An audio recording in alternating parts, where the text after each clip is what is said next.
જય માતાજી, જય શ્રી કૃષ્ણ। તો આજે હું તમારા માટે પાલકના મુઠિયાની રેસીપી લઈને આવી છું। તો તેના માટે આપણે 200 ગ્રામ પાલક જોઈશે, 2 વાટકા ભાખરીનો લોટ, 1 વાટકા ચણાનો લોટ, 1 વાટકો બાજરીનો લોટ, 2 ટેબલસ્પૂન જેટલું લીંબુનો રસ, આદુ મરચાં અને લસણની પેસ્ટ, ખાંડ 2 ચમચી, ધાણા, લીમડો, સફેદ તલ અને બેકિંગ સોડા। તો ચાલો તેને બનાવવાનું શરૂ કરીએ। તેના માટે પહેલાં આપણે પાણી ગરમ કરવા મૂકી દઈશું। જે આપણે ઢોકળા બાફવા માટે જોઈશે તેના માટે 4 ગ્લાસ, તેના માટે મેં 4 ગ્લાસ પાણી લઈ લીધું છે, ગરમ થવા મૂકી દીધું છે। તે પછી આપણે લોટ બાંધી લેશું। તેના માટે આપણે પહેલાં ભાજી લઈ લીધી છે। હવે ભાખરીનો જાડો લોટ લઈ લેશું।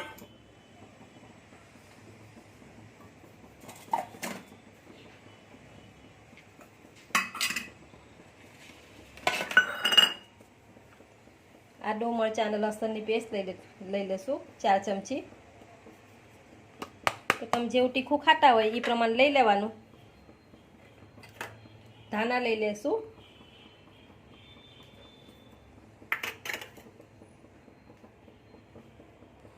થોડાક તલ લઈ લેશું। આપણે આ વઘાર કરવા માટે રાખવાના છે એટલે થોડાક જ નાખશું આમાં, અને ખાવાના સોરા। ઉપરથી લીંબુનો રસ લઈ લેશું, લઈ લેવાની છે। 1 ચમચી લાલ મરચું, 1 ચમચી હળદર પાવડર, 1 ચમચી ધાણા જીરું, 1 ચમચી ગરમ મસાલો, સ્વાદ પ્રમાણે મીઠું,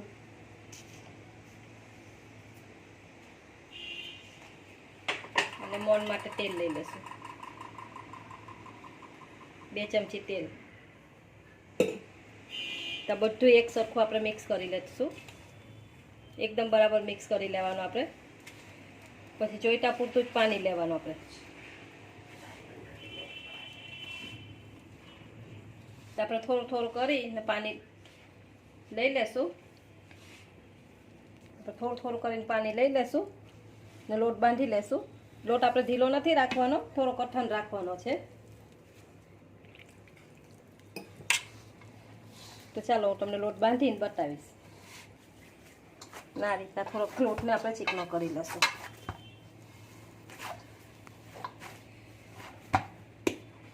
જો મારા ઘરમાં 8 જણા છે એના માટે આટલો જોઈએ છે મારે।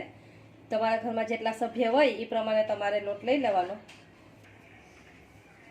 લોટમાં ચાયનીમાં મેં તેલ લગાવી લીધું છે। આવી રીતના કાણાવાળી ચાયની હોય એવી લઈ લેવાની તમારે। જો તમારી પાસે ઢોકળિયું હોય તો ઢોકળિયામાં કરી લેવાનું।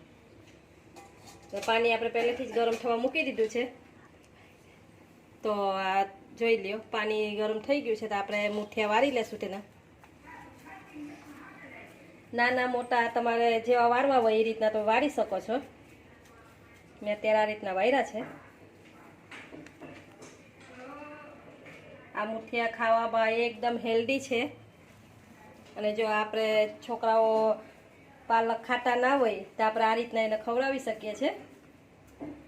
તો આ મુઠિયા બહુ સરસ બને છે, એકદમ સોફ્ટ બને છે। જેથી આપણે જે ખાવાના સોરા નાખ્યા છે એનાથી એકદમ સોફ્ટ બને છે। તો હું આ રીતના બધાય મુઠિયા વારી લઈ।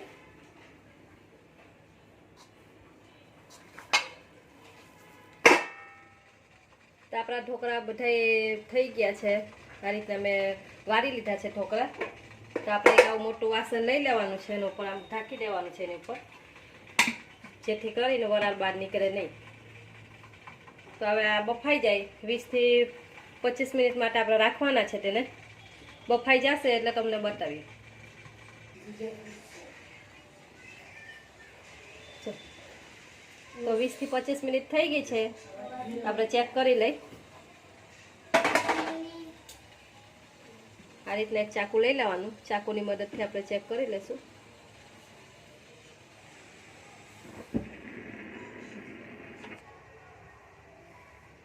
જો તો આપણે થઈ ગયા છે ઢોકળા.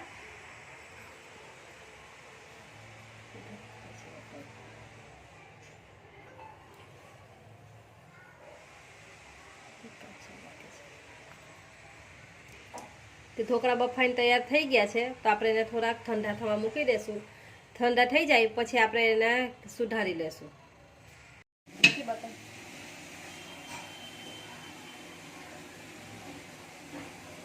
એકદમ સરસ ઠંડા થઈ ગયા છે.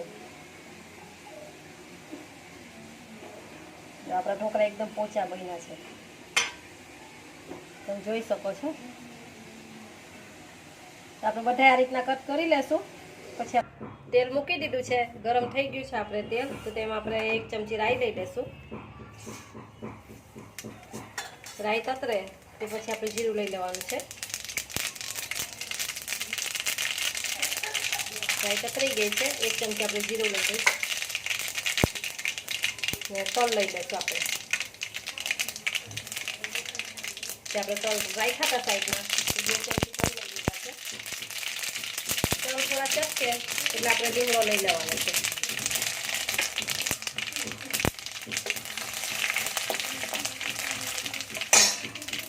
હવે 1 ચમચી હિંગ લઈ લેવાની છે આપણે.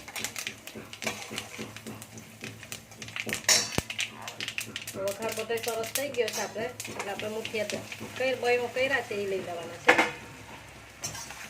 હવે બધું મિક્સ કરી લેવાનું છે આપણે.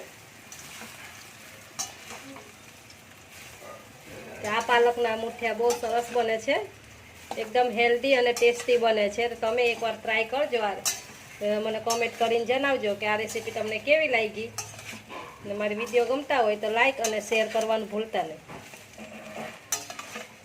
તો આ રીતના આપણે થોડીક વાર રાખવાના છે ને 1 થી 2 મિનિટ માટે આપણે એમાં થોડાક ચરવા થવા દેશું, જેથી કરીને આપણા બધા આ મસાલા જે કર્યા વઘાર કર્યો છે તેમાં ભરી જાય. 2 મિનિટ માટે રહેવા દેશું.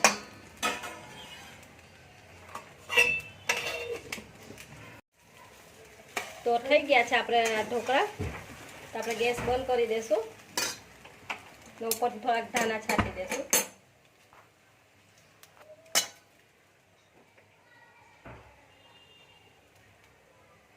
તો આપણે એક ડીશમાં એને કાઢી લેશું.